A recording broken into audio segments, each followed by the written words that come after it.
after me. I don't give a...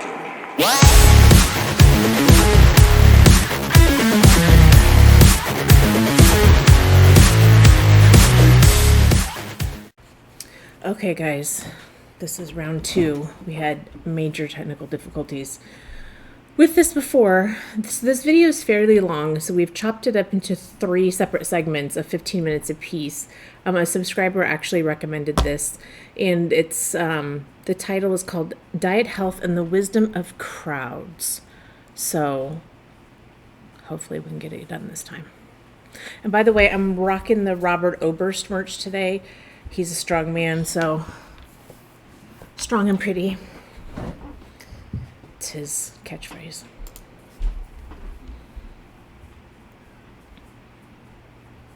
So please join me in welcoming Tom.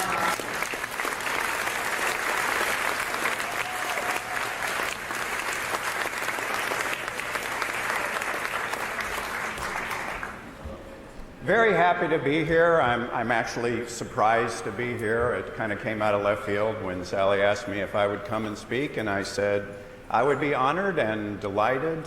For those of you who don't know me, I am a blogger. That's my blog address there, and as Sally mentioned, I had never heard of a Fathead movie before. I've heard Supersized versus Supersize Me. Supersized versus Super Skinny was a show in the UK. I'm the author of this book, Fathead Kids, Stuff About Diet and Health I Wish I Knew When I Was Your Age. I think the illustrations on this look really cute. Which contains more than 200 cartoons drawn by a very talented artist who happens to be my wife. And then because that didn't seem like enough work, we decided we would take this book and turn it into an animated film, and as Sally said, released in December 4th. I want to see if I can find this on YouTube because this looks so cute. Finally have a release date. Like I said, I have not watched any of this beforehand or anything like that, so. Thank you. But the project that really got me started on this journey was, of course, my documentary, Fathead, and it's because of Fathead I will always have this kind of warm, fuzzy place in my heart for the Weston A. Price Foundation, because 10 years ago I was a first-time filmmaker. I barely knew what I was doing, and nobody had ever heard of me. And yet, Sally Fallon Morell and Dr. Mary Enig, God rest her soul, were very generous. If any of you guys have watched this movie, let me know in the comments what you thought of it. With their time and expertise. In fact, really, it's what I learned from them and some other great sources that kind of changed the direction of the film. It went from being less and less about why this guy's a big fat liar. Those are fighting words. Like, I mean, not for me, but like, I understand the Super Size Me dude has almost a cult following. To why these people are big fat liars. This is gonna be good.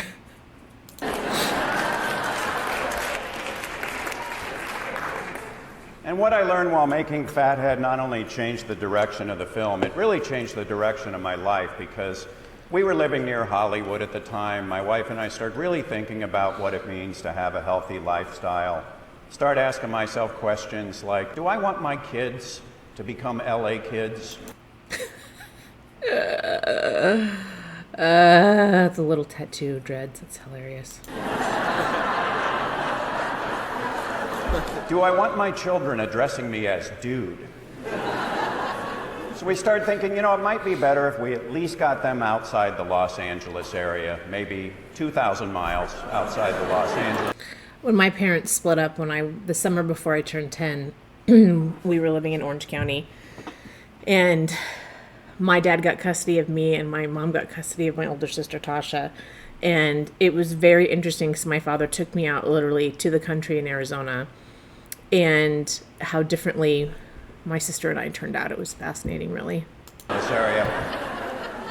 So now we live on a little hobby farm in Tennessee, and it's great. I spent my adult life in big cities. I had no idea how much I would enjoy doing farm work on the weekends. Unfortunately, when I do farm work, I have a tendency to do things like get stung by insects that give me a cellulitis infection. Okay, cellulitis is absolutely horrific. A couple deployments ago, Bob came home and was having a lot of pain in his hand to the point where he was physically getting sick from it. And he finally, one morning, was like, I need you to take me to the urgent care. And I took him, and he passed out in the waiting room from the pain. And then, you know, when you pass out in the waiting room, they come get you right away. They took him back into an exam room, and I really had to use the bathroom. And so I went to the bathroom. When I came back to the exam room, he was gone. I'm like, where'd my husband go? And they said, oh, he passed out again. We had to put him on a gurney in one of the bays. I mean, it was incredibly painful. And I've heard that cellulitis is very painful. Poor dude. Knocked myself unconscious with a 16-pound T-post hammer. Okay, these T-post hammers are no joke. The said Country Life my father took me to as a kid, I was, 10, 11, 12 and up digging post holes with these. And if you've ever lived in Arizona, you know that the soil there is caliche and it's like cement. And it's a good thing I was always strong because it was horrible. And don't ask how that happened. My memory's still fuzzy. Get beat to hell and flipped in the air by a couple of 300-pound hogs. I mean, and here's the thing, too. Hogs are mean. I'm sure a lot of you know the joke about, if you ever want to commit the perfect murder, know a hog farmer. Because you can throw anything over the fence to a bunch of hogs and they'll eat it, including body parts. And it's been done before. Not by me. Because they really didn't want to go on a scenic drive to the processing plant.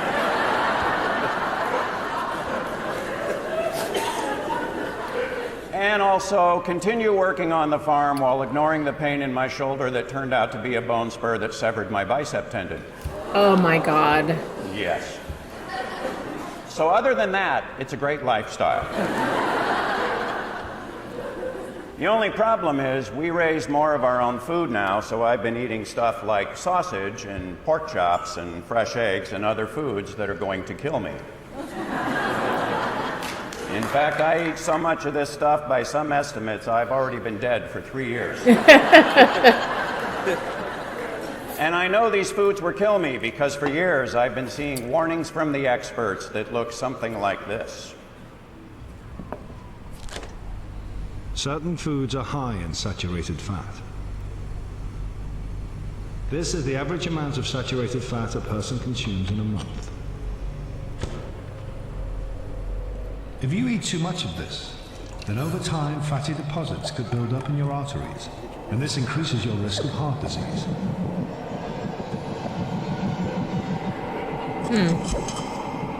If saturated fat can clog this pipe, imagine what it's doing to yours. For ways to cook down, visit the Eat Well website. If you want the facts on food, we're the standard. Interesting. So what did we learn from this announcement? Well, for one thing, we learned that saturated fat is a liquid in a cold refrigerator. Oh my God.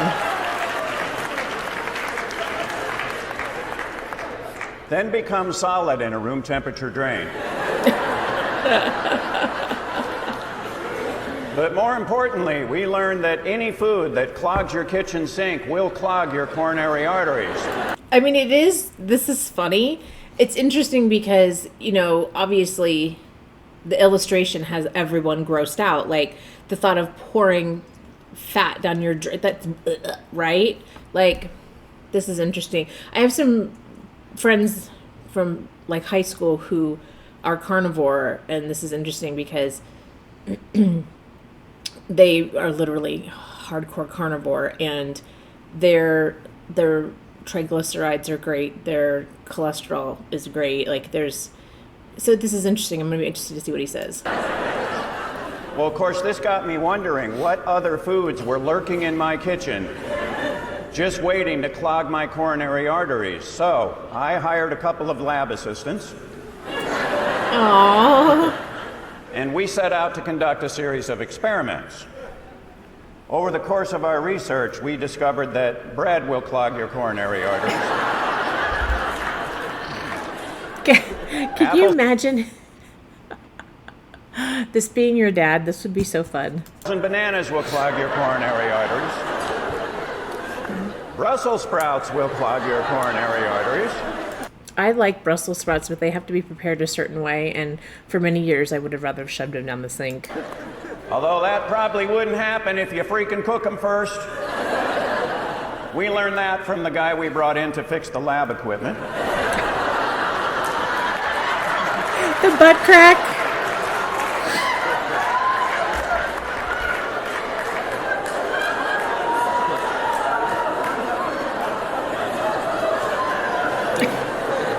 And eventually we determined that the only food that does not clog your coronary arteries is chocolate ice cream. I better go get some. Because you can wash that down with some hot liquid and boom, your arteries are clear. There you go. Coffee and ice cream for everybody. I want you to live through the weekend. Now, some of you may have noticed my experiment was not based on solid science. Point is, neither is this. So how did this end up replacing what our grandparents, great-grandparents, and hundreds of generations before them understood about what makes for a healthy diet? In other words, Yeah, you do kind of wonder what the fuck happened, don't you? what happened? Well, to understand what happened, I'm going to talk about a couple of my favorite books, even though they were not written about diet and health, but they tell us about different ways that human beings make decisions. We'll start with a great book by James Sirowicki. It's called The Wisdom of Crowds. Now, I've had people who never read the book say things to me like, "The wisdom of crowds, are you insane? Every moron in the world has an opinion and they're all on Twitter." Yes, I know, and if I have 2-3 days to kill, I'll even debate one of them. Oh my gosh, Twitter. I have not missed being off of Twitter. It seems like just the absolute most toxicity happens over there, doesn't it, Apollo?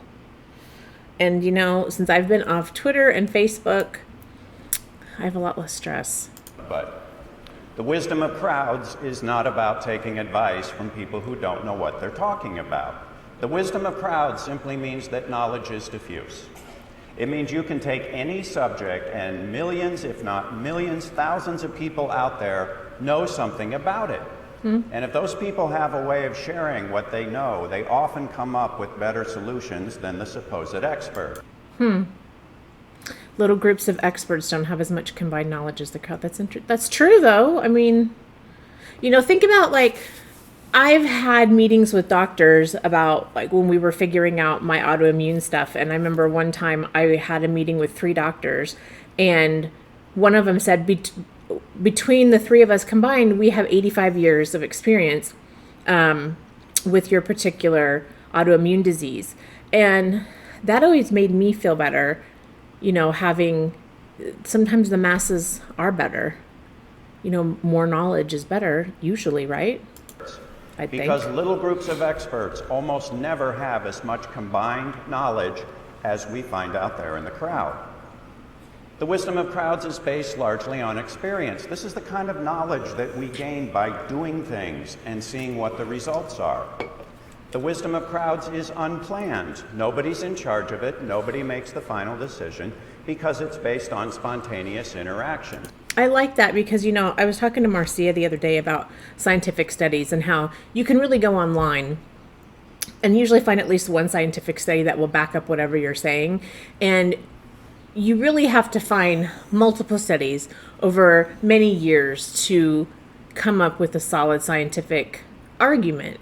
And, you know, if you've got, you know, the soy milk industry doing studies saying that dairy is bad for you, well, if they're paying for the study, they're going to figure out a way to manipulate the data so that it comes out to say that soy milk is better. You know? And it's through those interactions that the answers and the solutions that actually work bubble up to the top.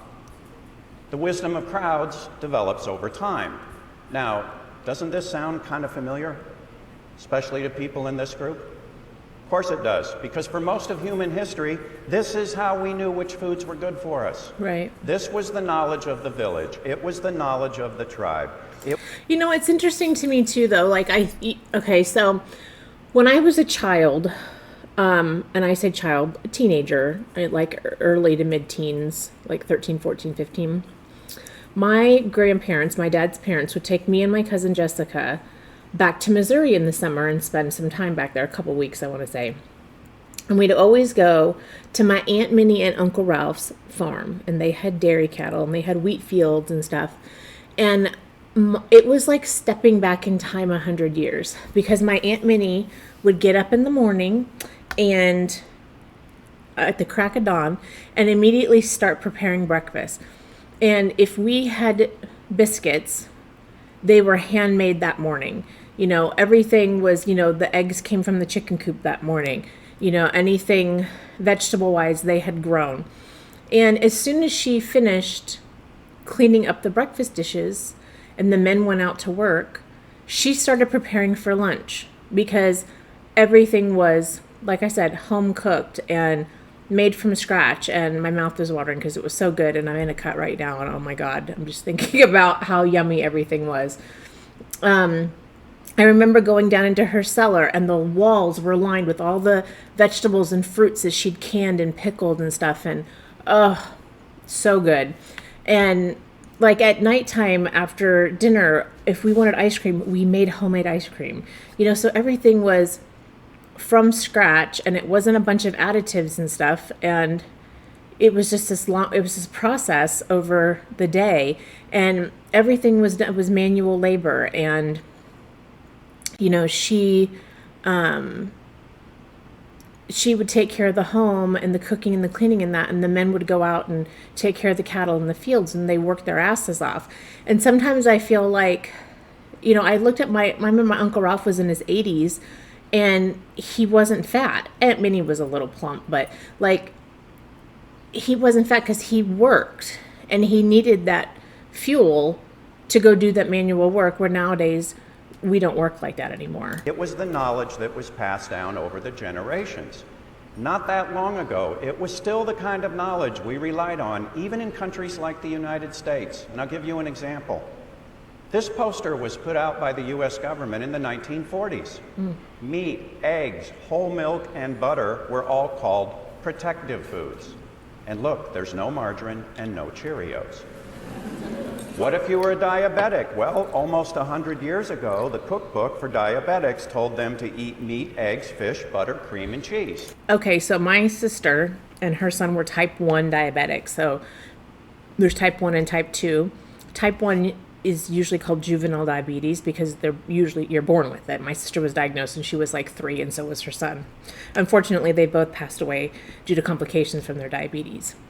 I will tell you, however, that both of them had their blood sugars and everything much more controlled when they ate keto, really. And if you look, keto has been known to help with the management of diabetes. So it's very interesting. And now it's like, don't eat this, don't eat cheese. I stopped eating soft cheeses because they just don't agree with me. But your body, like, okay, for example, with butter versus margarine, when you eat butter, your body recognizes butter and knows how to process it. And I remember a dietitian told me that, for example, fake butters or margarines, you introduce it in your body, and your body's really like, what the hell is this? And those are the things that are artery clogging, so the dietitian said. Told them not to eat sugar, flour, bread, cereals, or pasta. Okay, what if you need to lose some weight? Well, when I was in high school in the mid-1970s, our health teacher was also the wrestling coach. He told us if we wanted to lose weight, we should base our diets on meats, eggs, and vegetables, stop drinking sodas, and stop eating bread, cereal. It's diet. It's flavored seltzer water. Pasta, and French fries. Now, how did he know this would work? Was he reading studies put out by the Harvard Nutrition Department? No, he knew this from experience. Yeah. because part of his job was to help high school athletes get down to their competition weight, which he did. Here's another example from the same time period. In 1976, a funny movie came out called Silver Streak. I remember going to see it. Two of the minor characters were fat guys who were trying to lose weight. This was what their diet meal looked like. It's a hamburger patty, full-fat cottage cheese. Dude, oh my gosh, this brings back memories. So when I got pregnant with Justice, I had it with Justice and with Jaden, gestational diabetes. I didn't have it with Jordan. And with Justice, I was able to control it with diet. And I ate this almost every single night. This was in 1997, into 96 and in 97. And I ate this exact meal almost every night for dinner. It's very filling. And tomato slices. It was not a low-fat diet. And those of us of a certain age remember when restaurants used to serve this meal. They called it the waist trimmer. So this is the kind of knowledge we inherited from previous generations. This is what your great-grandparents would have told you a good diet looks like. And what did those previous generations look like? You've been through your grandma's photo albums. They look like this, right? And this, and this. Slim. Nobody was talking about an obesity epidemic back then, and rates of diabetes were not going up and up and up like some kind of bad Bitcoin bubble.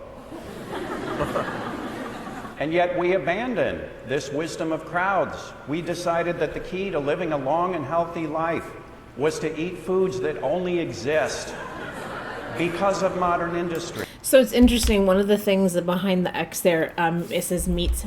Sorry, Apollo is shedding everywhere. Meats, including organ meats. I really don't like organ meats. I don't have anything against them. I just hate the way they taste. But my mother used to make liver and onions once a week. Oh, God, so gross. I mean, I can smell it, and I can taste like the irony taste, the iron taste. So how did that happen? Well, to explain why it happened, I want to talk about another one of my favorite books. It was written by a professor of economics named Dr. Thomas Sowell. It's called The Vision of the Anointed. What Dr. Sowell describes in the Vision of the Anointed is almost the polar opposite of the wisdom of crowds. Wisdom of crowds assumes that knowledge is diffuse. The anointed assume that knowledge and expertise are concentrated among themselves, of course. Yeah. The wisdom of crowds is based on experience. The expertise of the anointed is mostly academic and theoretical. The wisdom of crowds is unplanned, but the vision of the anointed is not only planned, it is often imposed. And finally, the wisdom of crowds develops over time, while the anointed tend to fall in love with ideas because they're new or bold or exciting.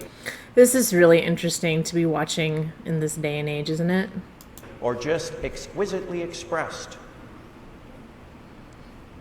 So here's how Dr. Sowell, yes, some of you recognize the guy from CSPI. Here's how Dr. Sowell describes the anointed in action. And again, keep in mind, he was not writing about things like nutrition policy. These people operate the same way no matter what the issue is. So it's. I'm sorry that I'm not hardly talking. I've never heard this guy, and I've never heard of this book, and I'm just really fascinated by this. I'm excited now to finish watching the rest of the video, and we're doing this into 3 parts, so hopefully I have more to say. Good to be aware of the pattern. Step 1, the anointed identify a problem. This is now the bad. To fix the problem, the anointed will propose a grand plan, preferably something bold and new and exciting. And interestingly, the grand plan often requires spending more of other people's money or restricting. Oh my gosh, you guys, with coronavirus right now and the debates back and forth with vaccines and everything and mask wearing, oh my goodness. More of other people's freedoms, like to buy raw milk, or both. Did you guys know that? So here in the United States, many states, it's illegal to sell raw milk. So farmers have literally gone to prison for selling raw milk. Now, you can go drink until you've got cirrhosis of the liver. You can eat 85 Big Macs a day if you want to. You can drink full sugar sodas till they're coming out your ears, but don't you dare drink raw milk. Step 3, Because they are so supremely confident in their own ideas, the anointed don't think the grand plan should be subjected to little annoyances like proof that it will actually work. That's not good. Instead, they simply assume that if their intentions are good, then the plan has to be good. And because the bad is so very, very bad, we must act now before it becomes even worse. So the anointed will happily dismiss all evidence. Because it is interesting nowadays, you know, I know in America it's a multi-billion-dollar industry, the diet industry. And if so many of us are on diets or are on these eating plans and we're just getting fatter, is the grand plan then a faulty plan? That the grand plan is not a good idea or that the theory is wrong. Step 4, the anointed assume that no good, intelligent person could possibly oppose the grand plan. Because remember, the grand plan is the good. So people who oppose it aren't just opposing a plan, they are opposing good itself. And they would only do that for one of two reasons. A, they're stupid. Or B, they're evil. They are so evil, they want the bad to continue. And so the anointed have no problem trying to silence or even destroy people who do not agree. That's incredibly dangerous. And you guys know that. It scares me. Agree with them. Step 5, the anointed will, if they can, impose the grand plan on other people for their own good, of course, because those people are probably stupid and they would not adopt the grand plan on their own. Now, here's where it gets fun. Because of this, And you guys, I'm not anti-vax. I'm vaccinated from the virus now. But I do think it should be your choice. it often turns out the grand plan did not bring about the good. In fact, it often turns the bad into the worse. When that happens, the anointed will never, ever, ever admit that the grand plan was a bad idea. True. As Dr. Soul says, they are often wrong, but never in doubt. If the grand plan fails, it can only be for one of three reasons. One, the plan was good, but people didn't follow it correctly. Oh my gosh, you guys, this is insane. This is bringing... Because they're stupid. Or the plan was good, but it was undermined by people because they're evil. Or three, the plan didn't go far enough. So we're going to stop right there. And then the next episode we'll have up, we'll finish talking about this. I find this really interesting. And I'm going to have to check and see if Fathead is on YouTube because now I want to watch it. So thank you guys for joining me. Let me know what you think. I know I didn't talk a ton this time. Hopefully as the video continues. He's super funny though. He's super entertaining. So it's very interesting in this time right now with everything going on with the pandemic, how some of those points are correlating to what we're going through now. So thank you guys so much for watching, and I will see you in the next one. Bye. After me, I don't give a... What?